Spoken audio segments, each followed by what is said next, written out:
সুপ্রভাত বন্ধুরা, আজকে আমি জলখাবারে ডালিয়া বানিয়েছি। তাতে আমি একটি ছোট্ট গাজর দিয়েছি, একটি ছোট্ট মূলো দিয়েছি এবং ৬-৭টা মতো বিনস টুকরো টুকরো করে দিয়েছি। হাফ কাপ মতো ডালিয়া নিয়েছিলাম এবং বানানোর সময় আমি প্রেসার কুকারটি ব্যবহার করেছিলাম। তো প্রেসার কুকারে আমি হাফ চামচ মতো তেল ব্যবহার করেছিলাম এবং তেলটা গরম হওয়ার পরে অল্প কয়েকটি জিরে ফোড়ন দিয়েছিলাম। জিরেটা গরম হওয়ার পরে আমি সবজি এবং ডালিয়া সব কিছু একসাথে দিয়ে দিয়েছিলাম।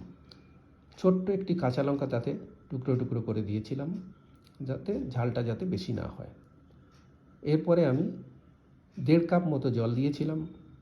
1.5 কাপ জল দেওয়ার পরে আমি প্রেসার কুকারের ঢাকনাটি বন্ধ করে দিই এবং 5টি সিটি দেওয়ার পরে প্রেসার কুকারটি আমি নামিয়ে রেখেছিলাম। নামানোর পরে 5-7 মিনিট পরে আমি এই বাটিতে ঢেলে দিয়েছি। দেখুন ডালিয়াটি দেখতে কত সুন্দর হয়েছে। আশা করি খেতেও খুব সুন্দর হবে। ধন্যবাদ বন্ধুরা।